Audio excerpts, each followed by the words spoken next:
Bonjour à toutes et à tous et bienvenue sur Bref Réal. Aujourd'hui, on va débriefer le match de Villarreal contre le Real Madrid en Copa del Rey, la remontada.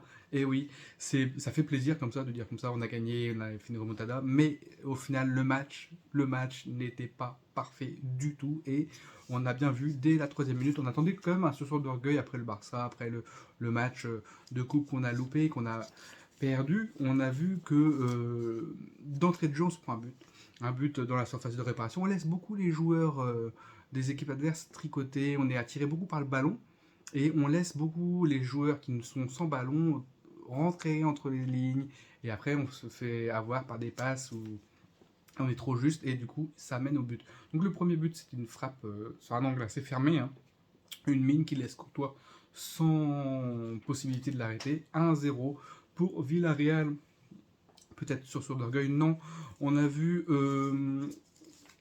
un Valverde qui loupe entrée de surface, alors que ce genre de frappe assez lointaine, enfin lointaine, il allait juste à la cadrer. En fait, s'il la cadre, ça rentre dedans avec sa frappe, lui habituel de début de saison, il l'aurait mis. Non, on manque le coche.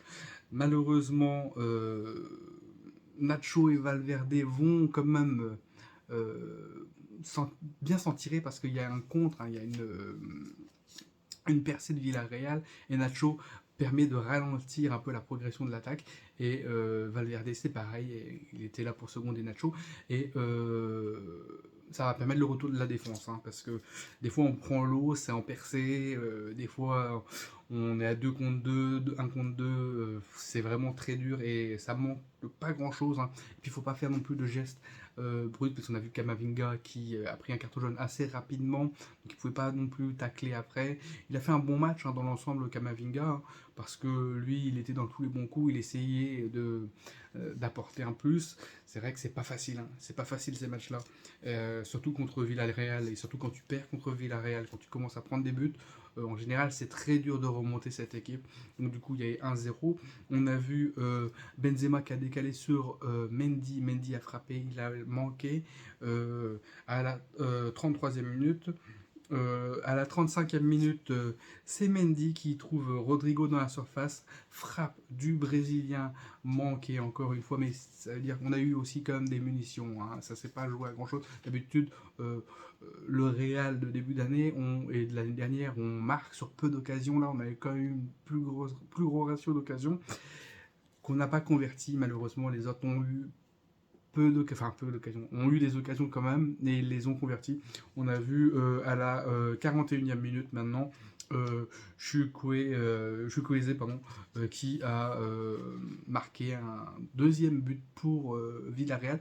D'ailleurs, ce but était aussi avec des petites passes dans la surface de réparation, on combine et tout. Et les joueurs du Real Madrid, toujours très justes, toujours au niveau du positionnement et à papillonner dans l'espace pour pouvoir bien se la faire prendre dans le dos parce qu'on regarde le joueur qui a le ballon et on ne regarde pas celui qui passe dans notre dos. Forcément, la passe arrive, des fois ça passe en l'air, ça passe à terre et tout, peu importe, la balle passe et le joueur est seul face à Courtois et marque le but. Donc c'est ça aussi qui nous fait défaut. On voit, on arrive à la mi-temps, je pense que le coach a dû bien gueuler quand même parce que ce match n'était pas vraiment parti sur de bonnes bases. On a vu un Vinicius à la 56e minute en deuxième mi-temps qui marque un but, hein, une super combinaison avec Kamavinga, Benzema, Ceballos pour arriver à Vini.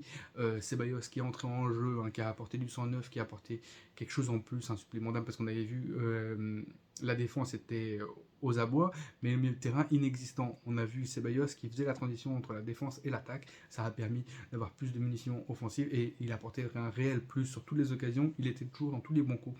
À la 69e minute, un centre de Ceballos pour trouver la tête de Benzema qui, le gardien arrête cette tête mais la repousse et Militao est là pour pouvoir planter le deuxième but. 2-2. C'est le début d'une remontada. On voit quand même qu'il y a eu des efforts de fait, une prise de conscience du Real Madrid pour pouvoir améliorer et pallier les petites erreurs. Donc du coup, à la 76e minute, Vini qui lance Camavinga, Camavinga quasiment seul en face à face au gardien qui va essayer de trouver Benzema, passe un peu trop fort, qui ne parvient pas à Benzema, malheureusement. À la 85e minute, on voit aussi Vinicius qui lance Asensio dans la surface de réparation. Asensio va vraiment tout donner pour récupérer le ballon, pour pas qu'il sorte en, en sortie de but, et il va redresser un peu vers la hauteur du point de pénalty, un peu plus à l'entrée de surface de réparation, et c'est Ceballos qui est là dans le bon coup encore une fois, qui va la reprendre et la tirer et marquer le but. Donc 3-2 pour le Real Madrid. Ce fut un match gagné, un match, une remontada certes, mais pas un match parfait. Un match où on voit que les joueurs comme Ceballos ont apporté un plus. Les changements ont été payants, donc là le coach a bien géré. Là où je pense que oui, il y a pas cet aspect fatigue qu'on a vu sur les autres matchs, mais il y a cet aspect, on est beaucoup attiré par le ballon, on est beaucoup trop, notre regard est, oui, le joueur qui a le ballon est dangereux, mais les autres joueurs sont aussi dangereux s'ils ont le ballon. S'ils arrivent à avoir les balles, si on arrive à leur passer. Et on a tendance à papillonner, et puis Mendy qui monte, du coup les défenseurs centraux sont obligés de compenser, et là ça crée aussi un défaut. Kamavinga il revient comme il peut, Mendy il revient mais tout le temps un peu en retard. Donc ça fait beaucoup de choses qui s'additionnent au final pour pouvoir créer du danger sur notre but pour rien. Alors je sais, on va pas tout jeter, on a fait des bonnes choses, on a eu ce sursaut d'orgueil, mais il faut pas non plus occulter les mauvaises choses et ce qu'il faut améliorer.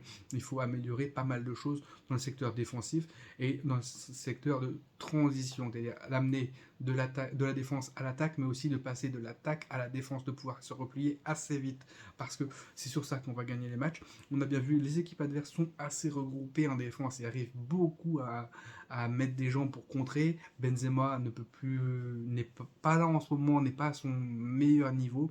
Vinicius n'arrive pas, malgré une ou deux fois, à faire la différence parce qu'on l'attend, on l'attend.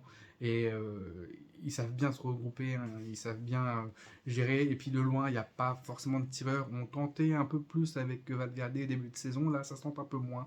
On a bien vu que les frappes entrées de surface de réparation peuvent rentrer avec Ceballos, même la première frappe de Valverde qui aurait pu être dedans. Malheureusement, il faut amener du danger, il faut amener des centres, il n'y a personne pour trop couper de la tête. Voilà. Mais il faut qu'on révise notre défense, surtout parce que la défense ne peut pas rester comme ça, c'est un chantier, mais on ne peut pas rester comme ça avec une défense qui est un peu aux abois contre toutes les équipes du moment. Euh, c'est le secteur où on a mal. Quand on regarde, on se dit mince, on est pris de partout, on est en train de se dire mince, on joue avec nous, on joue avec la défense. On a voir Rudiger, on joue avec lui, on le fait un côté, deux côtés, paf paf, et le joueur est déjà en train de tomber. Ça fait un peu, c'est un peu humiliant, mais voilà, il faut quand même qu'on travaille ce secteur-là et le secteur pour faire la transition. Voilà, c'est tout sur ce match. On va espérer que qu'on va prendre conscience que l'équipe va continuer à aller de l'avant et à performer. Là, on a vu un sursaut d'orgueil. J'espère que ça va leur faire du bien. C'est pas que ce soit pas l'arbre qui cache la forêt, mais au moins, on va essayer d'aller dans le positif et voilà. Voilà, cette vidéo est un peu plus longue que prévu, mais c'est vrai qu'il fallait aussi dire le point négatif et le point positif et savoir un peu sur quoi se baser pour l'avenir. Allez, siou.